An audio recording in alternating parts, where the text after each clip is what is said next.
The moment Raven Johnson said Caitlin Clark's name, everything changed, and not the way she expected. Because what was supposed to be a powerful, emotional story about adversity instantly turned into something far more dangerous. Within minutes, the internet didn't rally behind her. It turned on her. Hard clips resurfaced, old footage, full game breakdowns, receipts pulled from 3 years ago like evidence in a courtroom, and suddenly, the narrative she tried to build started collapsing in real time. Because people didn't just listen to what she said, they checked it, frame by frame, and what they found didn't match the story. What Raven described as a defining moment of pain, bullying, and racial abuse traced back to one single play, a wave-off, a common basketball move, a competitive gesture seen in games at every level, no slurs, no confrontation, no incident beyond the game itself. And that's when the backlash exploded. Where's the proof? This doesn't add up. Why bring this up now? The questions didn't stop. Because now, this wasn't just about what happened in 2023. It was about why it was being said in 2026. And the more people dug, the worse it looked. Because if this story doesn't hold up, then what really just happened on that interview? And why does it feel like something just backfired badly? This didn't start with that interview. It started years earlier, on a court where everything was supposed to be decided by basketball, but ended up becoming something much bigger. Iowa versus South Carolina. One of the most anticipated matchups in college basketball. Pressure at its peak, stakes at their highest. And right in the middle of it, two players on completely different trajectories. Caitlin Clark already building a reputation as a generational talent, confident, controlled, playing with a level of freedom that made defenses look helpless, everything flowing through her, every possession shaped by her decisions. And Raven Johnson, part of a powerhouse system, structured, disciplined, surrounded by elite talent, a role player in a machine built to dominate. But that night, the system cracked because Iowa didn't just play South Carolina. They dissected them. Strategically, deliberately, and one of the biggest adjustments, leaving Raven Johnson open. By accident, by design. Because the scouting report said one thing clearly: she wasn't the primary threat, not the player you allocate defensive pressure to, not the one you fear beating you from deep. So Clark did what elite players do in those moments. She made a statement, not with words, with a gesture, a wave, a simple, cold dismissal. I'm not guarding you. In basketball, that's not personal. That's strategy. That's confidence. That's competition at the highest level. And in that moment, it worked. Because the game didn't just slip away from South Carolina. It shifted completely. Their stars struggled. Their rhythm collapsed. Their offense stalled. And while Johnson had opportunities, open looks, clean chances, the reality was clear. This wasn't her game to control. This was Clark's stage, and she owned it. But here's where things get complicated. Because moments like that don't always stay on the court, especially in today's world. Clips spread, reactions followed, social media amplified everything, and what was, in real time, just another competitive moment, started to live a second life online. Not always accurate, not always fair, but powerful enough to leave an impact, and Raven Johnson felt that impact. According to her, the backlash went beyond basketball. Comments, criticism, things that crossed lines. The kind of noise that doesn't just stay on your phone, it gets into your head. And for a moment, it shook her. She talked about isolation, about wanting to step away, about leaning on faith and people around her to push through it. That part is real.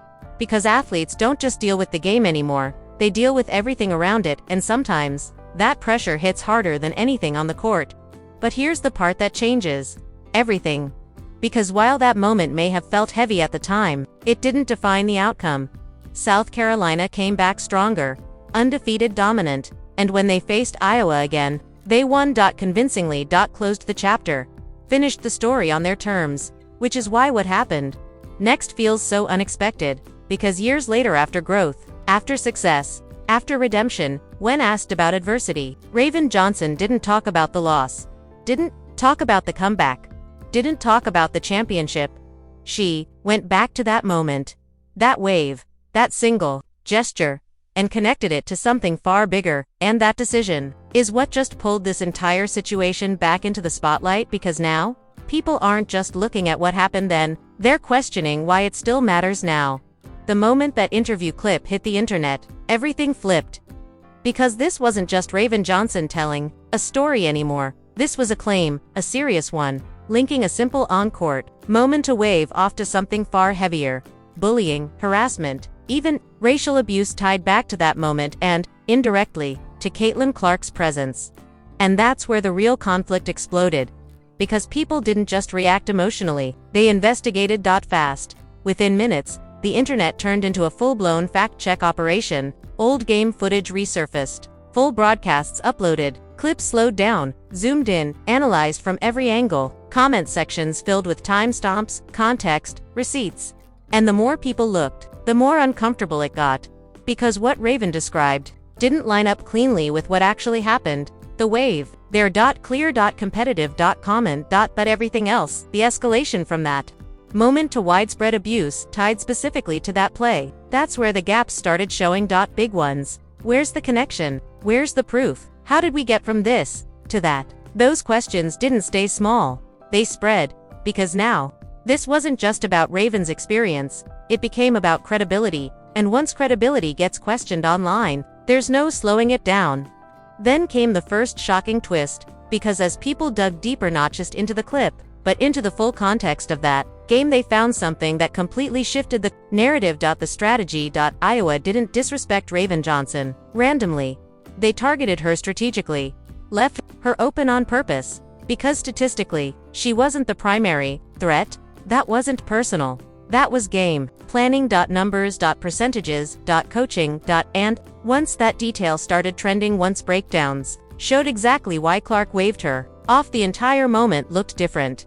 Not cruel, not targeted. Calculated. Basketball. And that's when the backlash turned hard, because now, instead of sympathy, people started pushing back. This wasn't disrespect. It was strategy. You're rewriting what happened. This is being blown way out of proportion. The tone shifted from support to skepticism, and then to something even more intense, frustration, because for many fans, this wasn't just about Raven anymore, it became about Caitlin Clark. A player who, throughout her career, had maintained a clean image, no controversial statements, no public disrespect, no behavior that supported the narrative now being implied. And suddenly, her name was being pulled into something she never directly did, and that didn't sit well at all. Because now, people started defending her aggressively. She didn't say anything. She made a basketball play. She can't control the internet, and that's when the situation reached a new level. Because it stopped being one person's story, and became a two-sided conflict. Raven Johnson's experience versus Caitlin Clark's reputation, emotion versus evidence, narrative versus receipts, and both sides digging in. But the most dangerous part was still coming. Because while fans were arguing, while clips were spreading, while narratives were colliding, another detail started gaining attention. One that hadn't been part of the original conversation, one that made everything even more complicated. Because people began comparing something else. Just that 2023 moment, but how Caitlin Clark herself had been treated in her own career. Physical play, hard fouls, public criticism, entire stretches of hostility that were visible, documented, and undeniable. And yet, no interviews, no accusations, no revisiting old moments years later. Just silence, focus, performance, and that comparison. It hit hard because now, the conversation wasn't just about what Raven said, it was about how it contrasted with everything Clark had done. And once that contrast became clear, the narrative didn't just weaken, it started to collapse. Which raises a much bigger question. If the story doesn't match the facts, then why bring it back now? And more importantly, what happens next when the internet decides it doesn't believe you anymore? And that's when the situation went from controversy to complete chaos. Because once the comparison started trending, Raven Johnson's claims versus Caitlin Clark's actual track record, the internet didn't just debate it, it weaponized it. Clips flooded timelines. Not just from that 2023 game, but from Clark's entire career. Hard fouls, cheap shots, moments where she was visibly targeted, plays that sparked outrage in real time. And this time, there was no interpretation needed, it was all on camera. Clear, repeated, undeniable. She took all this, and never blamed anyone. She got hit all season and stayed quiet. And this is what we're calling adversity. That narrative hit like a shockwave, because now, the emotional weight of Raven's story started getting measured against something real, something visible, something people had already seen with their own eyes. and the contrast. It wasn't subtle, it was brutal. But then came the second major twist. The moment that changed everything again.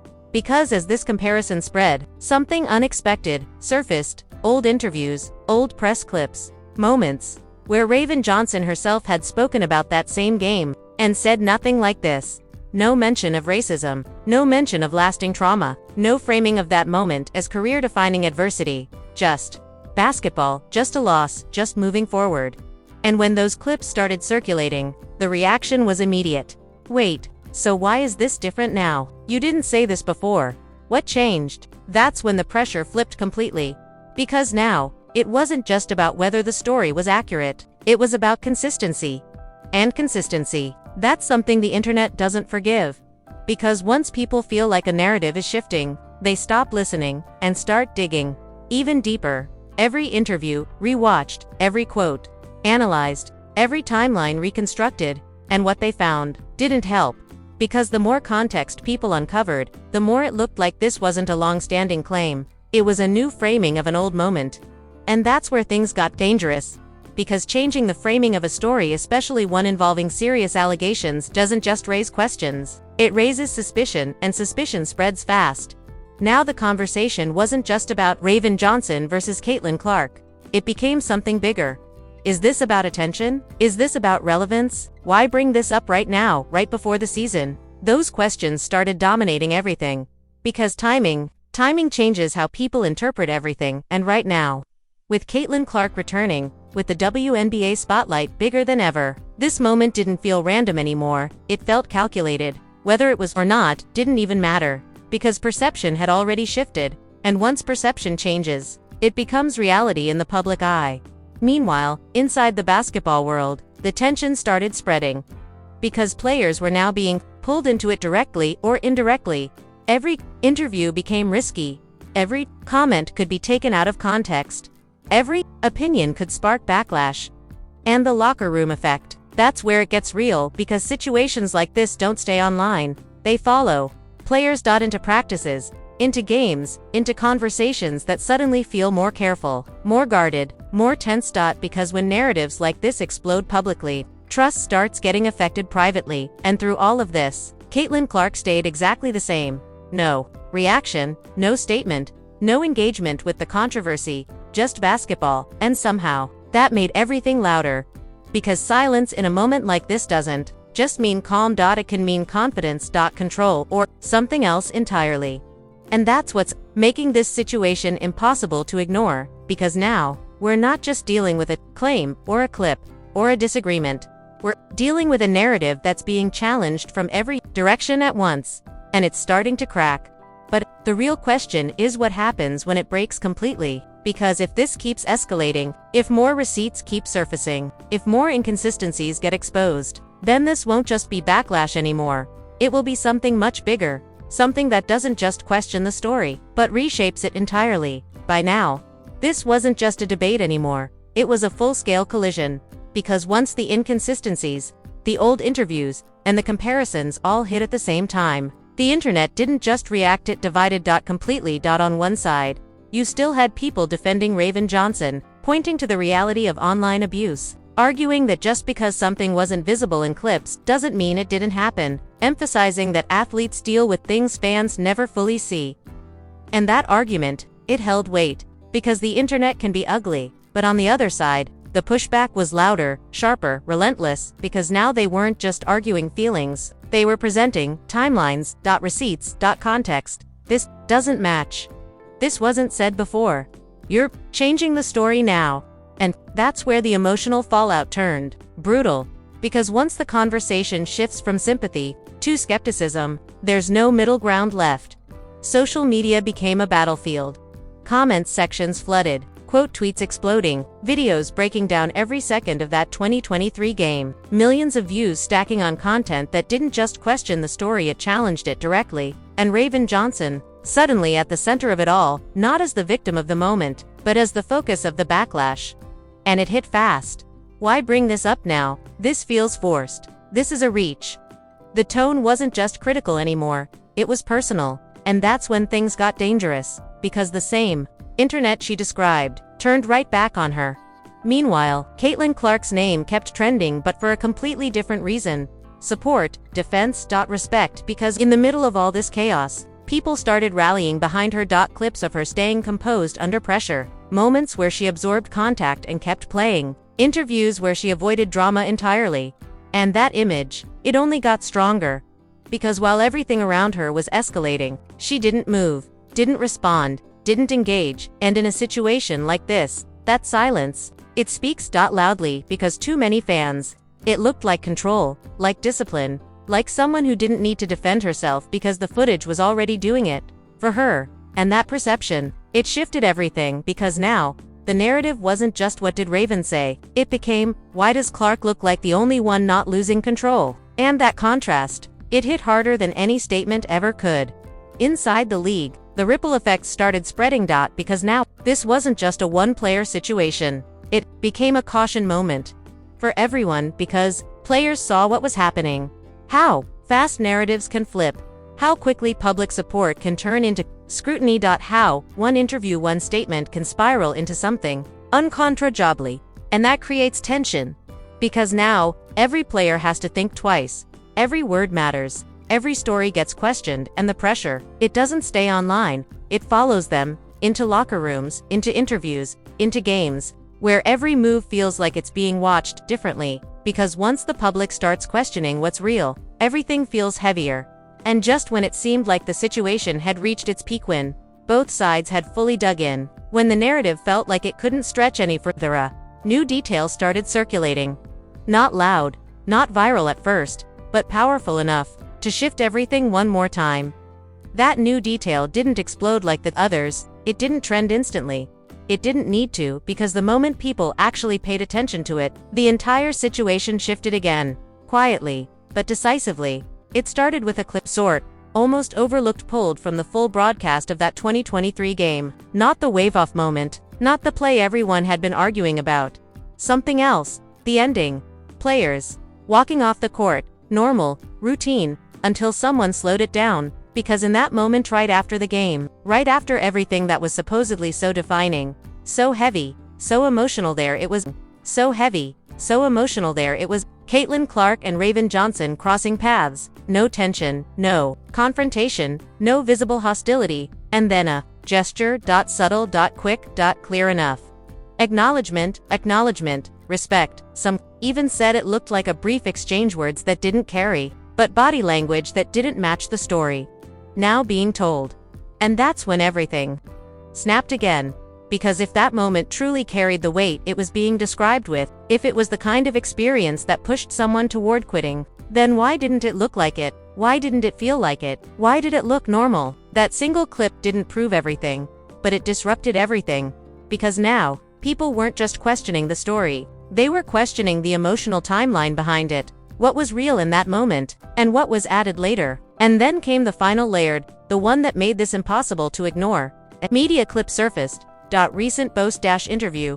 Raven Johnson again asked indirectly about the reaction. And this time, the tone shifted, not fully walking it back, not correcting anything, but softer, more careful, less certain. No strong emphasis on the same claims, no repetition of the same intensity. And that subtle shift, it didn't go unnoticed, because when someone changes tone after backlash, people notice, and they interpret it fast.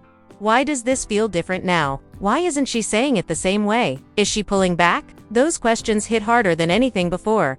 Because now, it wasn't just about whether the story was accurate, it was about whether it was being adjusted in real time. And that's where things get dangerous. Because once a narrative starts shifting under pressure, it doesn't just weaken, it breaks. Meanwhile, Caitlin Clark, still nothing, no response, no acknowledgement. Just preparation for the next season. Locked in, focused, unmoved, and somehow, that silence became the loudest statement in the entire situation. Because now, the contrast is undeniable. One side explaining, adjusting, reacting, the other not saying a word. And in moments like this, that difference defines everything, because now the story isn't just about a wave-off, or a claim, or a reaction, it's about credibility. And once credibility gets questioned publicly, there's no easy way back. Which leaves one final question hanging over everything, not about what happened in 2023, but about what just happened now. Because if this situation really did backfire, if the narrative really is collapsing in real time, then what comes next? Does this fade away quietly? Or does something else surface, something even harder to explain? Because if more clips, more context, more contradictions keep coming out, this won't just be a controversy anymore. It will become a turning point, and the worst part, it might not be over yet. That new detail didn't explode like the others, it didn't trend. Instantly, it didn't need to, because the moment people actually paid attention to it, the entire situation shifted again, quietly but decisively. It started with a clip short, almost overlooked, pulled from the full broadcast of that 2023 game. Not the wave-off moment, not the play everyone had been arguing about. Something else, the ending, players walking off the court, normal routine, until someone slowed it down. Because in that moment right after the game, right after everything that was supposedly so defining, so heavy, so emotional, there it was. Caitlin Clark and Raven Johnson crossing paths. No tension, no confrontation, no visible hostility, and then a gesture, subtle, quick, clear enough. Acknowledgement, respect. Some even said it looked like a brief exchange, words that didn't carry, but body language that didn't match the story now being told. And that's when everything snapped again. Because if that moment truly carried the weight it was being described with, if it was the kind of experience that pushed someone toward quitting, then why didn't it look like it? Why didn't it feel like it? Why did it look normal? That single clip didn't prove everything, but it disrupted everything. Because now, people weren't just questioning the story, they were questioning the emotional timeline behind it. What was real in that moment, and what was added later. And then came the final layered, the one that made this impossible to ignore. A media clip surfaced. Recent post interview. Raven Johnson again asked indirectly about the reaction. And this time, the tone shifted, not fully walking it back, not correcting anything, but softer, more careful, less certain, no strong emphasis on the same claims, no repetition of the same intensity. And that subtle shift, it didn't go unnoticed, because when someone changes tone after backlash, people notice, and they interpret it fast. Why does this feel different now? Why isn't she saying it the same way? Is she pulling back? Those questions hit harder than anything before. Because now, it wasn't just about whether the story was accurate, it was about whether it was being adjusted in real time. And that's where things get dangerous. Because once a narrative starts shifting under pressure, it doesn't just weaken, it breaks. Meanwhile, Caitlin Clark, still nothing, no response, no acknowledgement.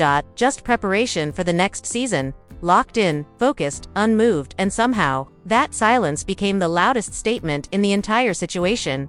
Because now, the contrast is undeniable. One side explaining, adjusting, reacting, the other not saying a word. And in moments like this, that difference defines everything, because now the story isn't just about a wave-off, or a claim, or a reaction, it's about credibility. And once credibility gets questioned publicly, there's no easy way back. Which leaves one final question hanging over everything, not about what happened in 2023, but about what just happened now. Because if this situation really did backfire, if the narrative really is collapsing in real time, then what comes next? Does this fade away quietly? Or does something else surface, something even harder to explain? Because if more clips, more context, more contradictions keep coming out, this won't just be a controversy anymore. It will become a turning point, and the worst part, it might not be over yet.